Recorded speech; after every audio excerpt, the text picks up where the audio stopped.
اسلام آباد سے خبر شامل کر رہے ہیں۔ جے یو آئی اور ایم کیو ایم پاکستان کے بعد مسلم لیگ نون نے بھی کاغذات نامزدگی جمع کروانے کی تاریخ میں توسیع کے لیے الیکشن کمیشن میں درخواست دے دی ہے۔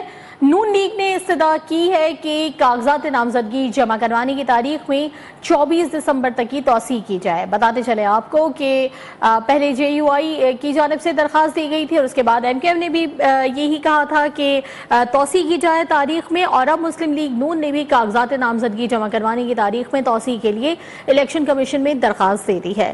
نون لیگ نے استدعا کی ہے کہ کاغذات نامزدگی جمع کروانے کی تاریخ میں 24 دسمبر تک کی توسیع کی جائے۔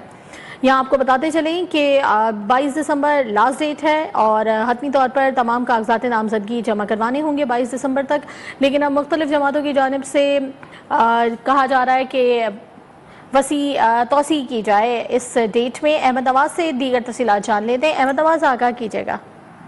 جی بالکل، مسلم لیگ نون نے کاغذات نامزدگی جمع کرانے کے لیے الیکشن کمیشن سے 2 روز کی توسیع مانگ لی ہے، اور اس حوالے سے مسلم لیگ نون نے الیکشن کمیشن کو مراسلہ بھی لکھ لیا ہے۔ الیکشن کمیشن پولنگ تاریخ میں تبدیلی کیے بغیر شیڈول میں ترمیم کر سکتا ہے۔ کاغذات نامزدگی جمع کرانے کے لیے صرف 3 دن رہ گئے ہیں۔ کاغذات نامزدگی کی جانچ پڑتال کے لیے 7 دن مختص کیے گئے ہیں۔ کاغذات نامزدگی جمع کراتے وقت اس کے ساتھ مختلف دستاویزات بھی جمع کرانی ہوتی ہے۔ کاغذات نامزدگی کے ساتھ مختلف سرکاری محکموں کے این او سی بھی منسلک کرنا ہوتے ہیں۔ دستاویزات مکمل کرنے کے لیے وقت درکار ہوتا ہے۔ دستاویزات مکمل نہ ہونے پر کاغذات مسترد ہو جاتے ہیں۔ امیدواروں کی سہولت کے لیے الیکشن کمیشن کاغذات نامزدگی جمع کرانے کی تاریخ میں 2 دن کی توسیع کرے، اور الیکشن کمیشن آج